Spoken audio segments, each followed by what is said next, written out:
अब मैं ये कहना चाहता हूं, इसलिए जब 22 जनवरी की डेट आ रही है तो ये डेट क्यों आई? हम लोग जाते थे डिबेट में, कहते थे आ गए भाई ये लोग, कहते हैं रामलला हम आएंगे, मंदिर वहीं बनाएंगे, तारीख नहीं बताएंगे। जो लोग ये बोलते थे न उन्हें राम क्या है पता था, न उन्हें मंदिर क्या है पता था, न उस तारीख का पता था। भगवान राम कोई मनुष्य नहीं थे जिनके जन्म को लेकर आप विवाद कर रहे थे, और राम मंदिर कोई इमारत नहीं थी जिसको कंस्ट्रक्ट करने का ही कोई विवाद था, और तारीख कोई डेट नहीं थी। वो राम मंदिर भारत के विकास, स्वाभिमान और गौरव की यात्रा थी, जो राम को माध्यम बना के होने वाली थी। और वो जो तारीख जिसे आप कहते हैं, वो काल चक्र की वो गति थी जो उस मुकाम पर पहुंच के होने वाली थी जब भारत अपनी श्रेष्ठता की तरफ आगे बढ़ने वाला था। आप कहेंगे कैसे? मैं उदाहरण देना चाहता हूं। देखिए, श्री रामकृष्ण परमहंस का जन्म 1836 में हुआ। श्री अरविंदो ने कहा था कि भारत एक महान संक्रमण काल से गुजर रहा है। ये 175 वर्ष का है। जब इस 175 वर्ष में ये देश अपने सबसे निचले स्तर से उठकर जब 175 पूरे होंगे तो शिखर पर बढ़ने की यात्रा शुरू कर देगा। 1836 से 175 जोड़िए तो 2011 होते हैं। 2012 के बाद देश में परिवर्तन दिखा था कि नहीं? मोदी जी तीसरी बार मुख्यमंत्री चुन के आए थे और उसके बाद ही प्रधानमंत्री बनने की बात ने ऐसा जोर पकड़ा। साहब, उस जमाने में जितने भी लोग बैठे होंगे इनमें किसी को अंदाजा नहीं होगा कि आज वो स्वरूप सामने आएगा, क्योंकि हमारे समाज की स्थिति जानते क्या है? वो भी राम कथा से प्रेरणा लीजिए। अतुलित बल है, पवन तनय सुत पवन समाना, का चुपी साध रहा बलवाना। हनुमान जी की तरह ज्ञान भी अद्भुत है, शक्ति भी अद्भुत है, समृद्धि भी अद्भुत है, मगर हनुमान जी की तरह अपनी शक्ति भूले हुए हैं। अब जैसे ही हनुमान जी को शक्ति याद आने लगती है तो तमाम आसुरी शक्तियां आ जाती हैं कि इसको किसी तरीके से रोको। जैसे याद है, कालनेमी नाम था जब वो संजीवनी बूटी लेने के लिए जा रहे थे लक्ष्मण जी के लिए, तो जो जो आपकी शक्ति जागृत हो रही है तो क्या हो रहा है? कहीं कालनेमी आ रहे हैं, कहीं मारीच, कहीं सुबाहु, कहीं ताड़का, कहीं सुरसा। ऐसी तमाम शक्तियां हैं जो आपको भ्रमित करने के लिए आ रही हैं। वो कैसे आती हैं? कभी कहते हैं देखिए साहब, इन लोगों का षड्यंत्र देखिए, एक समुदाय को तो फिलिस्तीन तक जोड़े रखना है और दूसरे को उत्तर दक्षिण में तोड़े रखना है, भाषा के आधार पर तमिल और हिंदी में तोड़े रखना है, जात के आधार पर अगड़े पिछड़े में तोड़े रखना है। आप इस षड्यंत्र को समझिए। क्यों? मुझे याद है 1993 में जब चुनाव हुआ, ढांचा गिरने के बाद का, तब 5 राज्यों में चुनाव हुआ था, हिमाचल, दिल्ली, राजस्थान, मध्य प्रदेश और उत्तर प्रदेश। हम लोग उत्तर प्रदेश में सरकार नहीं बना पाए थे, बहुत बड़ा झटका था।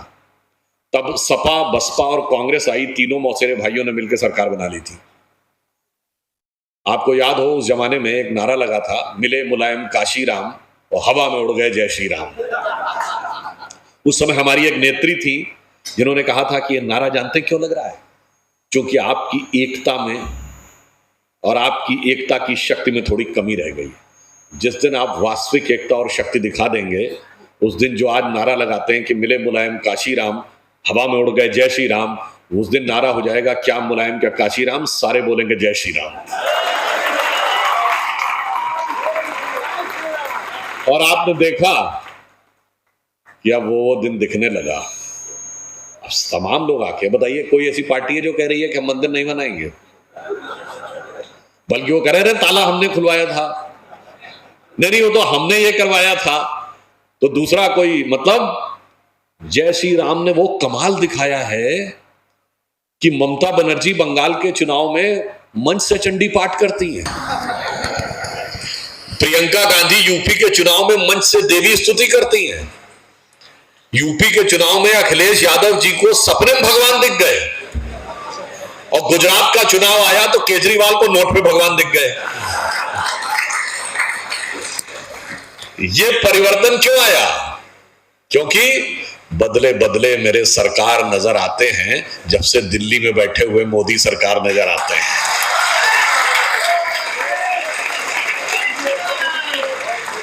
तो ये जो ट्रांजिशन था टाइम का, अब आप लोग प्रबुद्ध हैं तो मैं ये भी बताना चाहता हूं, ये केवल एक धार्मिक बात नहीं है। भगवान ने वो तिथि तब चुनी थी जब भारत उस ऊंचाई के ऊपर होगा जो हमारा भवितव्य है। जैसे राम जन्मभूमि के पूरे आंदोलन में जब जब निर्णायक मोड़ आया, उसी समय आया जब भारत के इतिहास में निर्णायक मोड़ आया। आप सबने, किसी ने अगर राम मंदिर का केस स्टडी किया होगा तो you must be aware about that कि 1858 नवंबर में पहली एफआईआर दर्ज होती है। 1857 प्रथम स्वतंत्रता संग्राम। उसके बाद स्वतंत्रता आंदोलन का सबसे बड़ा पड़ाव है 1937, जब प्रोविंशियल असेंबलीज के इलेक्शन हो जाते हैं, यानी अंग्रेज ये मान लेते हैं कि राज्यों में आपकी सरकार, केंद्र में हमारी सरकार। 1936 में भयानक संघर्ष होता है अयोध्या में, और 36 के बाद वहां पर नमाज पढ़ने पर रोक लगा दी जाती है। आइए, भारत आजाद होता है 47 में, और 26 नवंबर, आज 25 नवंबर है, 26 नवंबर 1949 को संविधान लिखकर कंप्लीट होता है। कल संविधान दिवस है। और 22-23 दिसंबर 1949 को रामलला प्रकट होते हैं। देखिए कैसे संयोग कनेक्ट हो रहे हैं आपस में। अब आप आइए, राम मंदिर आंदोलन 89 से 92 के बीच में उभरता है। इसी समय में भारत के इतिहास में सबसे बड़ा परिवर्तन आता है। इंडिया की पॉलिटिक्स यूनिपोलर से बाइपोलर हो जाती है। इसी समय विवादित ढांचा ही नहीं टूटता है, अर्थव्यवस्था का पुराना नेहरूवियन ढांचा भी टूटता है। और जिसे न समझ में आता हो तो इसी समय डिस्प्यूटेड स्ट्रक्चर भी टूटा था और बर्लिन वॉल भी टूटी थी। पूरे वर्ल्ड का जो कम्युनिस्ट ढांचा है वो भी इसी समय में टूटता है। मानो तो मैं गंगा मां हूं, ना मानो तो बहता पानी।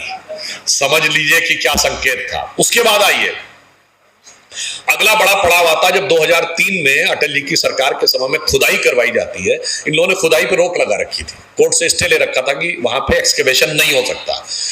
तो नई टेक्नोलॉजी आ गई रडार मैपिंग की, तो रडार से दिख जाता है कि नीचे क्या है। तो सरकार ने रडार मैपिंग हाई कोर्ट में प्रस्तुत किया, तो उन्होंने परमिशन दे दिया। अब नीचे 72 खंभे निकल आए। अब कोई स्कोप ही नहीं बचा ये कहने का कि नीचे मंदिर नहीं है। और 2003 और 4 जाके चेक कर लीजिएगा, भारत का वो पहला साल है जब हम करंट अकाउंट सरप्लस थे। देखिए संयोग कहां कहां से जुड़ रहा है। उसके बाद 2003-4 के थर्ड क्वार्टर में हम 10% की ग्रोथ रेट एक बार टच किए थे, और एक क्वार्टर के लिए हम चाइना से ऊपर गए थे। और जब ढांचा टूटा था तो उस समय भारत का फॉरेन एक्सचेंज रिजर्व, यानी जब बाबरी ढांचा था, $1 बिलियन से नीचे आ गया था। आपको याद हो 1991 में चंद्रशेखर की सरकार में, जब नरसिम्हा राव की सरकार आई, 2 बार रुपये का डिवैल्यूएशन हुआ। सितंबर में सोना गिरवी रखना पड़ा, लगा था अर्थव्यवस्था तबाह हो जाएगी। मगर जब खुदाई हो के खंबे निकले अटल जी की सरकार के, उस 2003-4 में जाके चेक कर लीजिएगा, 100 बिलियन पे पहुंच गया फॉरेन एक्सचेंज। अब आइए साहब, अगला पड़ाव आया 30 सितंबर 2010, जिस दिन Lucknow bench of Allahabad high court ने जजमेंट दिया कि केंद्रीय गुंबद श्री रामलला विराजमान का है। Sanctum sanctorum belongs to Shri Ramlala Virajman. अक्टूबर 2010 में बराक ओबामा आकर कहते हैं भारत की संसद में, India is not emerging, India has emerged. तो वैसे इंडिया का इमरजेंस किस दिन हुआ था? जब पोखरण में विस्फोट हुआ था 1998 में। और वो इसलिए इंपॉर्टेंट था कि 74 के विस्फोट में तो हमने कहा था हम शांतिपूर्ण काम के लिए कर रहे हैं, मगर जब हमारी सरकार ने 98 में कहा था, हमने शांति मानते नहीं, we are the nuclear state. हमने अपने को न्यूक्लियर स्टेट डिक्लेयर किया था, बस शांति के प्रति प्रतिबद्धता पूरी थी। हमने ये भी कहा कि नो फर्स्ट यूज, बट हमने कहा now we are nuclear state, हमारे पास न्यूक्लियर बम है। हम ये नहीं कह रहे हैं कि हम केवल ढक छुप के बात नहीं कर रहे हैं जो 74 में थी।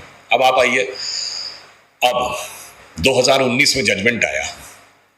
तब तक केंद्र में मोदी जी के नेतृत्व में स्पष्ट बहुमत की सरकार दूसरी बार आ गई थी।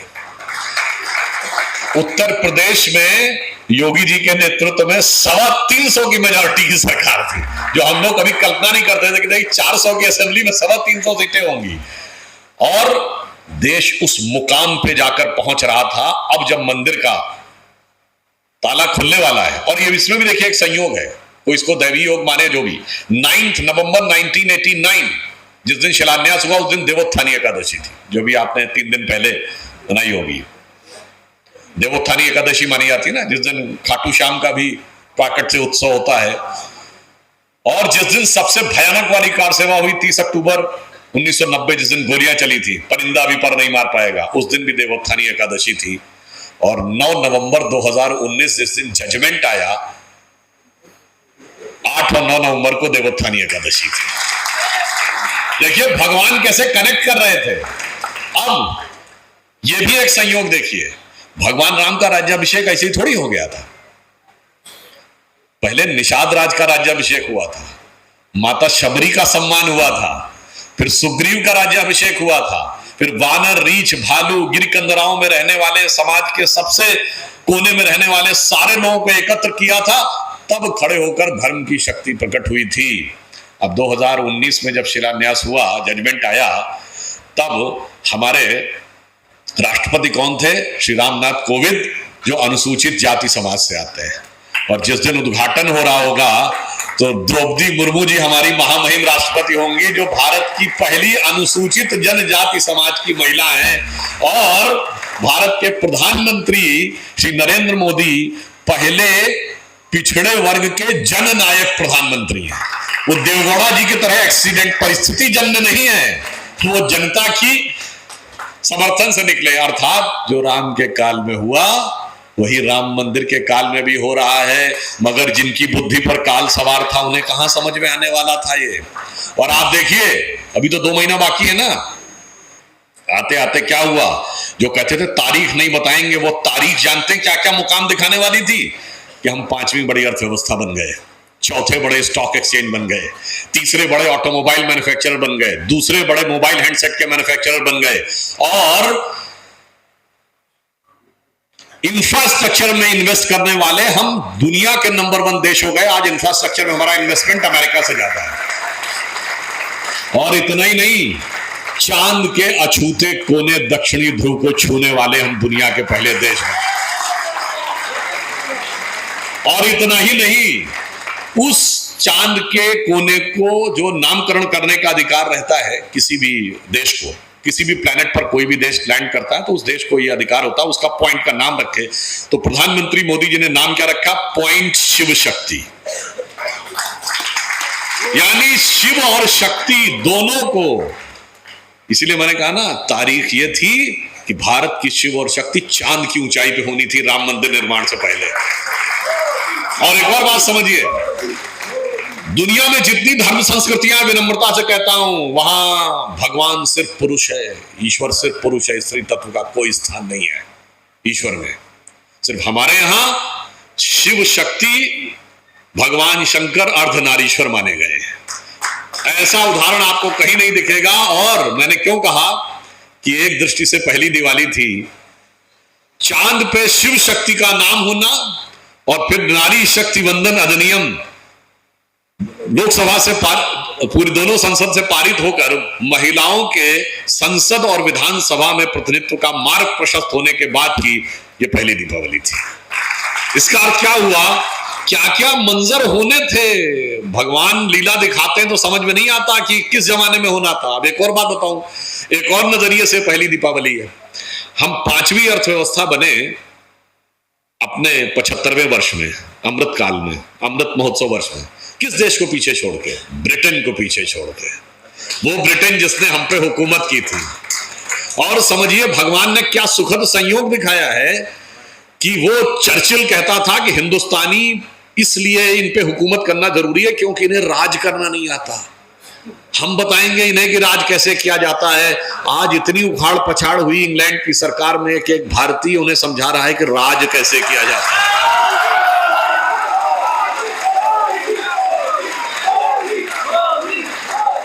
ये पहली दिवाली है जब उस ब्रिटेन ने जिसने हम पे हुकूमत की थी, उसके प्रधानमंत्री आवास 10 डाउनिंग स्ट्रीट में, वैसे तो अब दीपावली वॉशिंगटन में व्हाइट हाउस में भी ऑफिशियल हॉलिडे है, केवल सिंबॉलिक पूजा नहीं कर रहा है, फॉर्मल पूजा नहीं कर रहा है, वो प्रधानमंत्री बैठा है जो कहता है मैं सनातनी हिंदू हूं और इसलिए मैं श्रद्धा से पूजा कर रहा हूं,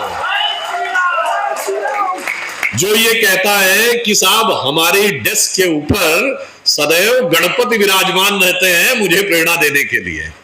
साहब इतना वक्त बदलना था और अभी तो 2 महीने बाकी हैं। इब्तिदाए इश्क है रोता है क्या, आगे आगे देखिए होता है क्या। और इतना ही नहीं, आप एक और बात देखिए, हम किस मुकाम पे पहुंचे। ये मुकाम ये था, राम मंदिर का समय आते आते 75 साल हो गए। हम और हमारा पड़ोस का देश एक साथ यात्रा शुरू की थी। बाई रेस तो हम लोग एक थे, मगर गलत संगत में पड़ जाए तो क्या होता है। तो आपको दिखाई पड़ा कि इन 75 सालों में हम किस मुकाम पे हैं और वो बर्बादी के मुकाम पे हैं। आप सबको याद हो, जैसे इस समय हम यहाँ हैदराबाद में बैठे, जहाँ हाई टेक सिटी है, जहाँ IT इंडस्ट्रीज का बहुत बड़ा हब है। आज दुनिया की सबसे बड़ी IT कंपनी माइक्रोसॉफ्ट का चीफ कौन है? भारतीय सत्य नडेला। गूगल का चीफ सुंदर पिचाई। अभी G20 हुआ था तो अजय बंगा आए थे जो वर्ल्ड बैंक के चीफ हैं, उससे पहले मास्टर कार्ड के चीफ थे। पेप्सी की चीफ कौन है? इंदिरा नूई, इंडियन है। तब आप सोचिए, इससे पहले सिटी बैंक का चीफ रह चुका है इंडियन। तो जनाब हमारे यहाँ एक से एक बड़ी बड़ी मल्टीनेशनल कंपनीज के चीफ हैं जो दुनिया को नए नए कंस्ट्रक्टिव आइडियाज देते हैं। और तुम कहाँ पहुंचे? तुम्हारे यहाँ लश्कर तैयबा का चीफ है, जैश ए मोहम्मद का चीफ है, अलकायदा का चीफ है। और मोदी जी ने आके दिखाया क्या? दुनिया में मोहल्ले की लड़ाई हो या इंटरनेशनल कॉन्फ्लिक्ट हो, एक सिद्धांत होता है कि बड़ा ताकतवर छोटे कमजोर को सताता है। मगर यहां उल्टी गंगा बह रही थी। हम बड़े थे और ताकतवर थे, और 2014 से पहले केवल अपवाद स्वरूप अटल जी के 6 साल छोड़ दें तो लगभग 60 साल छोटा कमजोर हमें सताता था, और हम केवल चिल्लाते थे जाके दुनिया में कि हमें सता रहा है। मगर फिर जब ये सरकार आई तो मोदी जी ने कहा ठीक है, कोई बात नहीं, ये प्रेरणा भी भगवान राम हमें देते हैं। बहुत दिन तक सुन लिए, ठुमुक चलत रामचंद्र बाजत पैजनिया, अब जरूरत पड़ेगी तो धमक चलत रामचंद्र हालत लंकनिया। और बताइए वो किस तबाही के मुकाम पे पहुंच गए। मैं एक लाइटर नोट पे, मैंने पहले भी बोला है, आपको एक रिमाइंड करता हूं। हमारी पीढ़ी, हमसे पहले वाली पीढ़ी और उससे भी पहले वाली पीढ़ी को जरूर याद होगा कि एक बड़ा फेमस हिंदी फिल्मों का गाना था, आओ बच्चों तुम्हें दिखाएं झांकी हिंदुस्तान की, इस मिट्टी से तिलक करो ये धरती है बलिदान की। ये 1954 की फिल्म है जागृति, जिसका ये गाना था। आप लोगों ने कभी जाके नेट पे सर्च करिएगा तो आपको मिलेगा ठीक इसी की नकल पे। एग्जैक्टली पाकिस्तान ने एक फिल्म बनाई 1955 में, उसका नाम था बेदारी, और उसके सारे गाने हूबहू हमारे गानों की कॉपी करके बनाए गए। जैसे हमने कहा आओ बच्चों तुम्हें दिखाएं झांकी हिंदुस्तान की, तो उन्होंने कहा आओ बच्चों सैर कराएं तुमको पाकिस्तान की, जिसकी खातिर हमने दी कुर्बानी लाखों जान की। अब सुनिए, अब जाके देखिएगा, वहीं की जनता ने उसका वो बनाया है पैरोडी। और जानते क्या है? आओ बच्चों सैर कराएं तुमको पाकिस्तान की, ना बिजली ना पानी है और न हिफाजत जान की। और आगे कहता है क्योंकि क्लाशनिकोव राइफल होती ना AK-47, क्योंकि क्लाशनिकोव भी मिलती है यहां पे कीमत में नान की, आओ बच्चों सैर कराएं तुमको। तो इसलिए मैं कहता हूं गलत दिशा में जाने का क्या परिणाम होता है? अब सबको सही दिशा में आने की स्थिति हो गई। आप सोचिए POK में ये बातें उठने लगी कि भारत में मिल जाना चाहिए। और अभी मैंने कहा ना 2 महीना बाकी है। अभी लास्ट वीक फिश ने रेटिंग दी है, इंटरनेशनल रेटिंग एजेंसी। भारत की ग्रोथ रेट उसने 5.5% प्रोजेक्टेड थी अगले साल के, उसे बढ़ा के 6.2 कर दिया। चाइना का 5.2 था, वो 4.5 कर दिया। आज G20 कंट्रीज में हम सबसे फास्टेस्ट ग्रोइंग अर्थव्यवस्था है। और मैं कोई पाकिस्तान श्रीलंका से तुलना नहीं कर रहा हूं। चाइना की सबसे बड़ी कंपनी एवरग्रांड बैंकरप्ट हो गई, रियल एस्टेट की सबसे बड़ी कंपनी। वहां क्या स्थिति है आपको आइडिया नहीं है। सबसे बड़ी कंपनी अलीबाबा $29 बिलियन का IPO लाने जा रही थी, अचानक उसका मालिक गायब हो गया, जैक मा।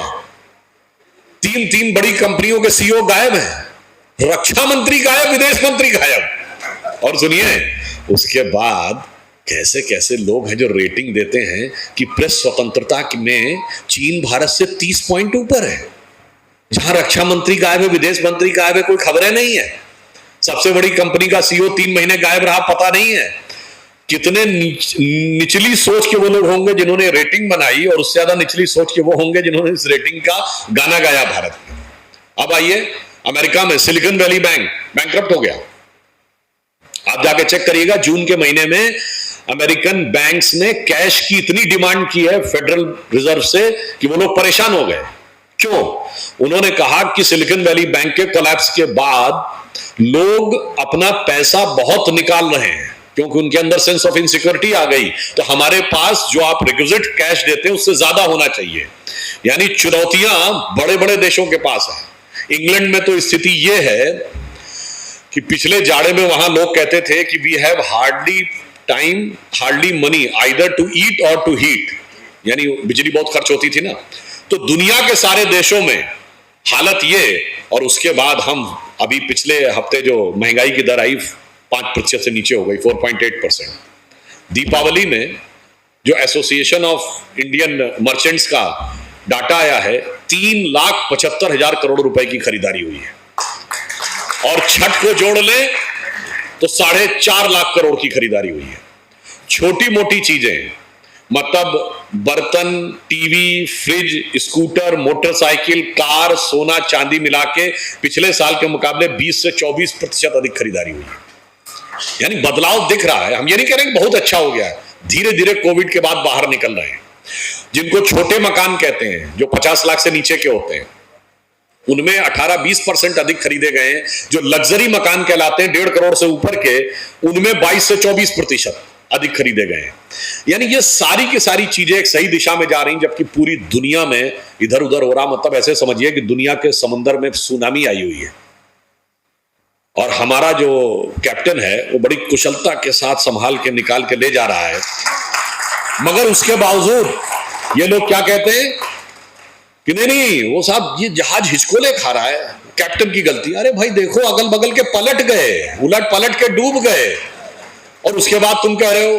तो मैं ये कहना चाहूंगा कि इस बात को लेकर मेरे मन में विचार आता है मोदी जी की तरफ से कि हमें इल्जाम मत दीजिए, बहुत अफसोस होता है। हमें इल्जाम मत दीजिए, बहुत अफसोस होता है। बड़ी तरकीब से कश्ती यहां तक लेके आए हैं, बदल देते हैं हम दरिया की लहरें अपनी हिम्मत से, आंधियों में भी चिराग अक्सर हमने जलाए।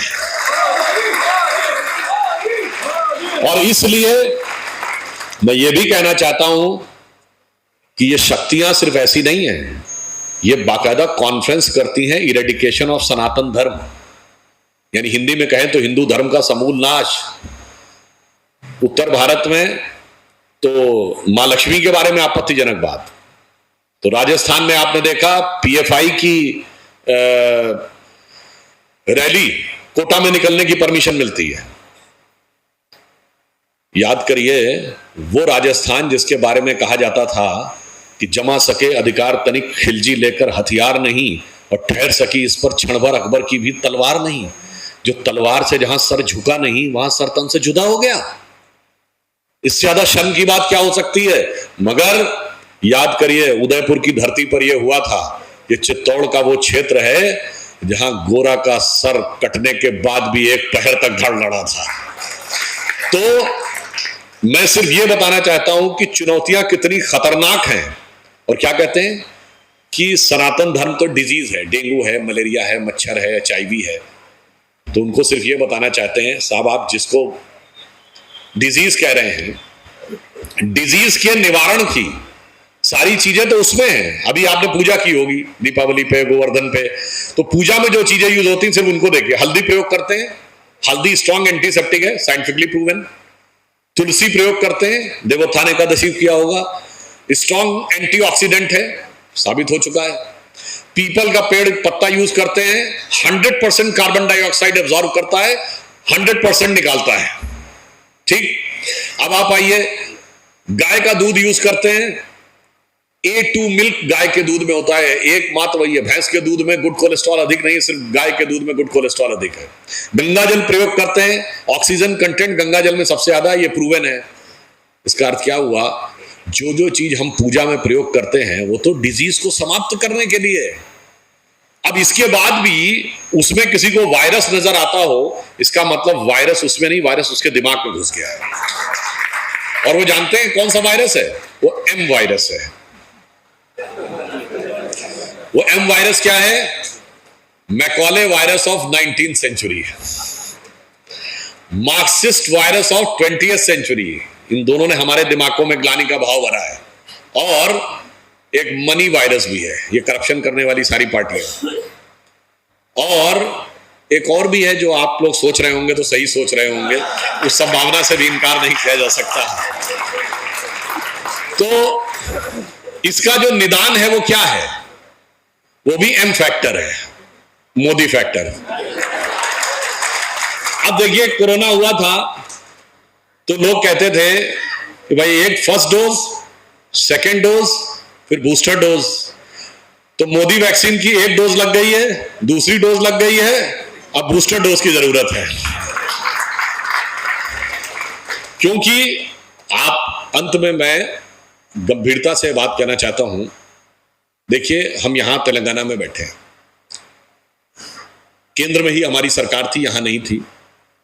केंद्र की सरकार के रहते हुए जो चीजें हुई, तेलंगाना में आज बैंक कवरेज 100% हो गया है। जनधन जो आधार योजना थी, उसके बाद पानी का 29% घरों में टैप वाटर था, अब 100% हो गया। हाईवेज का निर्माण, ये सारी चीजें जिस रफ्तार से हुई हैं, ऑन द कॉन्ट्रेरी जो दूसरी तरफ के लोग हैं वो केवल 4C में फंसे हैं: करप्शन, क्रिमिनलाइजेशन, कास्टिज्म और कम्युनल पॉलिटिक्स। हमें यह देखना है कि हमारी तरफ सिर्फ राष्ट्रवादी शक्ति है। अब हमें देखना है कि राष्ट्रवादियों के खिलाफ कौन कौन खड़ा है। परिवारवादी भी खड़े हैं, अवसरवादी भी खड़े हैं, कट्टरवादी भी खड़े हैं, जिहादी भी खड़े हैं, सब के सब खड़े हुए हैं। मगर राष्ट्रवाद का वह स्वरूप अविचल रहना है, यह हमारी सबकी जिम्मेदारी है। आप ये समझिए कि हमने अभी दीपावली का पर्व मनाया तो मां लक्ष्मी की आराधना की। हम सब चाहते हैं हमारे घर में समृद्धि आए, लक्ष्मी जी कृपा बनी रहे, पर लक्ष्मी जी विराजती किस में है? कमल पे।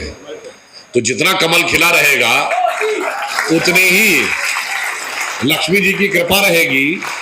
और यह भी ध्यान रखिए, जो लोग ये कहने का, अगर हालात में जरा सा बदलाव आया तो क्या मंजर दिखेगा, ये भी समझ लीजिए। इसी हैदराबाद में सीरियल ब्लास्ट हुए थे कि नहीं? कौन सा ऐसा शहर था जहां सीरियल ब्लास्ट नहीं हुए थे? हैदराबाद में हुए थे, दिल्ली में, मुंबई में, जयपुर में, सूरत में, अहमदाबाद में, लखनऊ में, फैजाबाद में, वाराणसी में, पटना में, गया में, गुवाहाटी में, चेन्नई में। चलती ट्रेन में धमाके, चलती बस में धमाके, पार्कों से लेके और रेलवे स्टेशन तक लिखा रहता था इस चीज को छूना नहीं, संदिग्ध है, बम फट सकता है। आज वो सब कुछ खत्म होकर दक्षिण कश्मीर के 4 जिलों में सीमित हो गया। तब लोगों को भारत में डर लगने लगा है। यानी जब वो होता था तब डर नहीं था, आज ये डर लगने लगा है। तो आप समझिए कि ये डरने वाली शक्तियां कितनी आपको भ्रम कराने के लिए हैं। इसलिए अगर जरा सी गलती हुई तो फिर आप ये समझ लीजिए कि उसके बाद क्या क्या हालात होगा। क्योंकि ये भी ध्यान रख लीजिएगा, भारतीय परंपरा बहुत उदार है। हमने तो 17 बार मोहम्मद गोरी को छोड़ दिया था और उसको मौका मिला था तो उसने उसके बाद कुछ नहीं छोड़ा। इसलिए यह भी याद रखिए कि जो चाणक्य ने कहा था, आचार्य चाणक्य ने, कि इस राष्ट्र को उतनी क्षति दुर्जनों की दुर्जनता से नहीं हुई है जितनी सज्जनों की निष्क्रियता से हुई है। तो हम अपने मताधिकार का प्रयोग करने में यदि हल्के रह जाते हैं, पीछे रह जाते हैं। और ये मैं बता रहा हूं, CSDS एक संस्था है,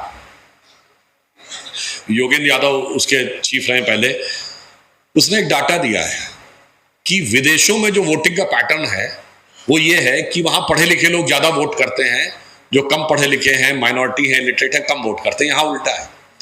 उसने आंकड़ा दिया है कि माइनॉरिटी का जो वोट ऑफ परसेंटेज है वो 80 से 85% होता है। जातिवार अलग दिया है उसने कहा शेड्यूल कास्ट में 60 से 65% है।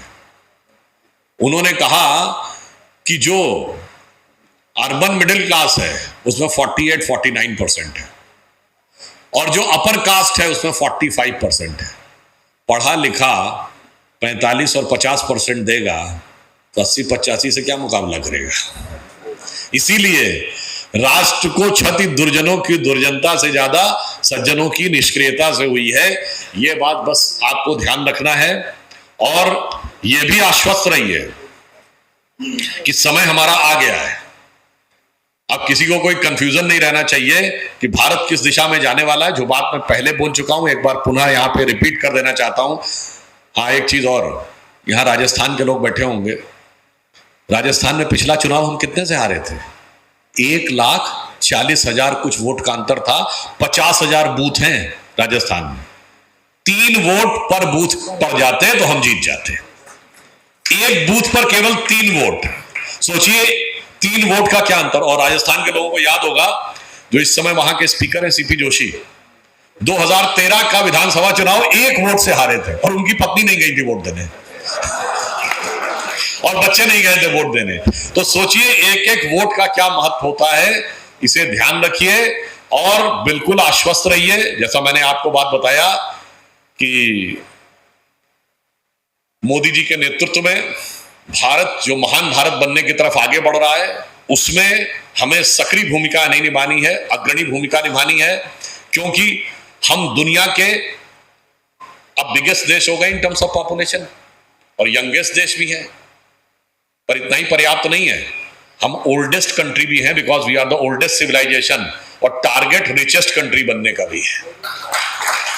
इसलिए ये आश्वस्त रहिए कि हमारा एक गौरवशाली अतीत है और स्वर्णिम भविष्य है। बस हमें बीच का सही समय का सही उपयोग करें तो गौरवशाली था भूत, भविष्य भी महान है अगर संभालें आप उसे जो वर्तमान है। वर्तमान को संभालिए और सही दिशा में आगे होंगे। और अगर हम सही दिशा में आगे बढ़े तो सिर्फ हम भारत के लिए नहीं, पूरी दुनिया के लिए एक नया संदेश देंगे। जो अटल जी की प्रसिद्ध कविता थी, हिंदू तन मन हिंदू जीवन रग रग हिंदू मेरा परिचय, उसका जो एक छंद है वो कह के बात समाप्त करता हूं, क्योंकि जिम्मेदारी हमारी सिर्फ भारत के लिए नहीं है, आपकी सिर्फ तेलंगाना के लिए नहीं, भारत के लिए नहीं, दुनिया के लिए है। वो कहते हैं, मैं अखिल विश्व का गुरु महान, मैं अखिल विश्व का गुरु महान, देता विद्या का अमर दान, मैंने दिखलाया मुक्ति मार्ग, मैंने सिखलाया ब्रह्म ज्ञान। मेरे वेदों का ज्ञान अमर, मेरे वेदों की ज्योति प्रखर, मानव के मन का अंधकार क्या कभी सामने सका ठहर। मेरे स्वर नभ में गहर गहर, सागर के जल में छहर छहर, इस कोने से उस कोने तक कर सकते जगती सौरभ में, हिंदू तन मन हिंदू जीवन रग रग हिंदू मेरा परिचय।